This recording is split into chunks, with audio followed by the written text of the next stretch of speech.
highlights of round 2 for the Formula SimRacing World Championship in 2020, brought to you by SimLab and 3D Wrap. Today we are here for 63 laps around the Imola circuit for the San Marino Grand Prix. This track has a really high average speed and is often a fan and driver favourite, and has a really good overtaking opportunity into the final corner and also into the chicane of turn 2 and 3. For today's qualifying, Luke Maguire got his first ever pole position in WC for the HM Engineering Yellow team as well. This is only his 6th WC start. Alongside him is Jene Simoncic, followed by the all-Ghost Speed second row of Luca Di Meglio and Tom Satherley. A bit further down we have Jeroen Kwikel in 7th place, and just behind him is Michi Hoyer, your championship leader, in 8th. 2015 champion Peter Burlak is struggling down in 15th position, but let's see what he can do on that alternate strategy. And we are back in Imola for the first time since 2014, so let's see how the drivers get underway here. Luke Maguire, his first ever pole position. Can he keep it coming down to the first braking zone of turn number 2? And Simoncic gets a really good start, and so does Jeroen Kwikel just behind, who's making up a couple of positions in the background, but it's Luke Maguire who's leading the way through as they come towards the end of Sector 1. And all the field managed to get through here cleanly, which is good to see, considering those first couple of chicanes can be very, very tricky. But Luke Maguire starts to pull out a really big lead. So is he on a 2-stop strategy when everyone else is potentially going for that 1-stop? Luca Di Meglio gets up to 2nd position. However, a couple of laps later, Simoncic comes straight back past him on lap number 9. So showing that the DRS is pretty effective down that really long front straight. And a couple of laps later, Luca tries to let through Tom Satherley, but this allows Jeroen Kwikel to send it down the inside into turn number 2. Luca goes a bit wide and is under threat from Dennis Jordan and now Jim Paresis as well. So that really didn't go too well for Ghost Speed. However, Satherley is now challenging Jene Simoncic. He's going to have to go round the outside of turn number 2, and he makes it work. So really good top speed there from the Ghost Speed drivers. But Satherley makes a mistake, and this is going to give an opportunity for Simoncic and Kwikel to slipstream him down this start-finish straight. 1.2 kilometers gives plenty of slipstream, and Kwikel was trying to get through as well, but Satherley defends just at the last moment, so Kwikel can't quite get past on this occasion. Luke Maguire is the first to make a pit stop, unsurprisingly, but he had almost a 10-second lead by the time he made the pit stop. So this means he is on a 2-stop strategy, as well as the 2 Ghost Speeds of Satherley and also Luca Di Meglio. Satherley, however, gets stuck in traffic and will lose quite a bit of time.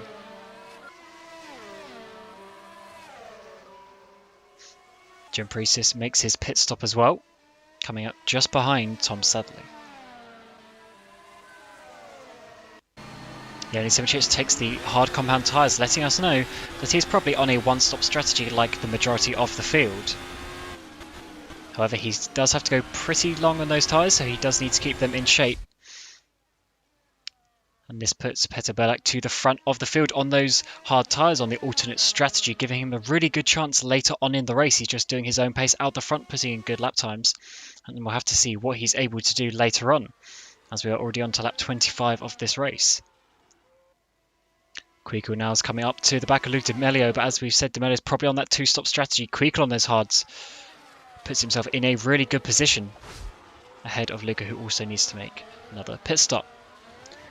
And then Luke Maguire is trying to make all this time on what we suspect is 2-stop strategy, but he makes a spin coming out of the Variante Outer, which loses him quite a few seconds. They've got Kwikel making more overtakes, but just behind them, Simoncic gets past one of the Ghost Speed Singularity cars. Simoncic is now battling with Luke Maguire, so Luke Maguire's already lost that 10-second lead that he had, and he still needs to make another pit stop. Burlak finally makes his pit stop, but he takes us out the medium tyres, which means he can push heavily to the end of the race. Some traffic, however, his teammate Jim Paresis goes for a little spin, and just like last race, he's maybe not going to get the result that his performance warrants. And now Luke Maguire making a mistake behind his sister teammate of Kwikel, which gives Simoncic the position.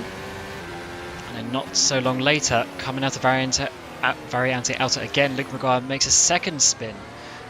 So has the pace, but once again hasn't been able to quite finish off the job. This means he goes in for his second pit stop.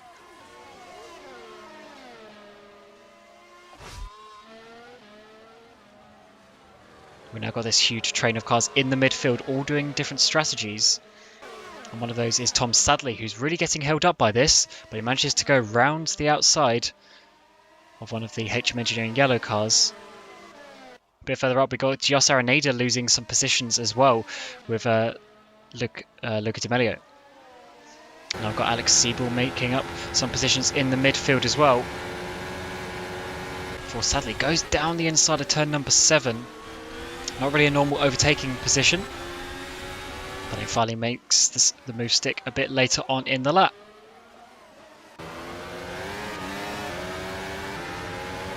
Now got Luke Maguire trying to go around the outside of one of the Netrex cars. Often not an overtaking spot, and he can't quite make a move on this occasion. Luke Maguire coming down the inside of Jos Araneda with some contact, unfortunately. And he's actually going to give the position back there as well. It's a good sportsmanship from him. But Jos's day, unfortunately, doesn't end the best as he ends up in the barrier, causing him a DNF. Luke then finally comes in for a second pit stop, but actually no, that is him DNFing after a bit of a disappointing race. Luke Di Melio starting to make up positions again. So is Hoyer trying to fight Dennis Jordan, who's had a bit of a quiet race just at the lower parts of the top 10, and Hoyer manages to make it work. So Hoyer's looking really good, having started down in 8th position.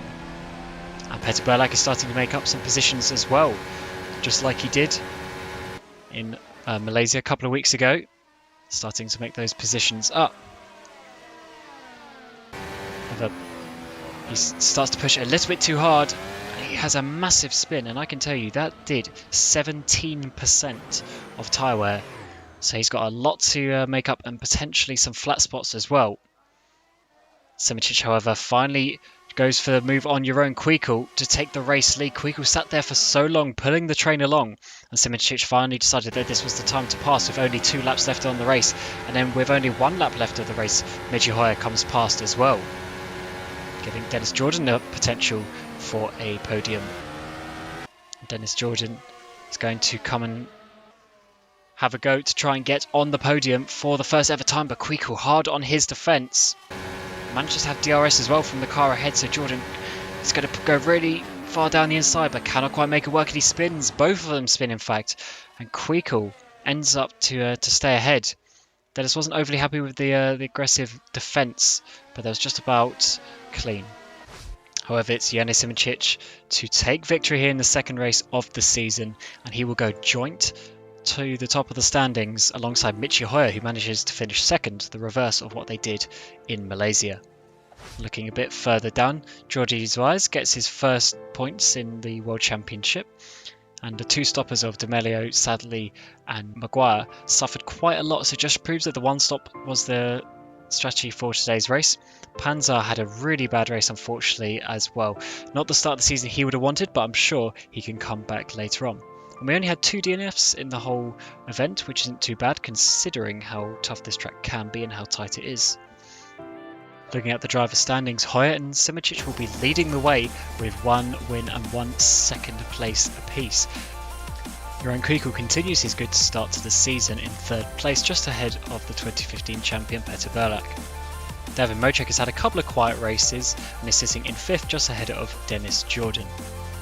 Looking at the team standings, the 2 burst teams are sitting pretty in 1st and 2nd with a little lead to HM Engineering. However, Edge and Evolution are sitting there pretty good as well, along with Ghostspeed, who have had a possibly disappointing start to the season, so we'll have to see if they can improve as the season goes on.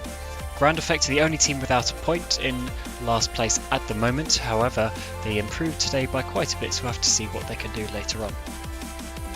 And that's been it from here in Imola.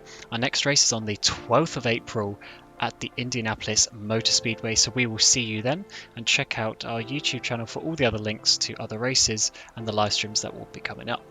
This has been the second race of the Formula SimRacing World Championship, brought to you by SimLab and 3D Wrap, and until next time, we will see you soon.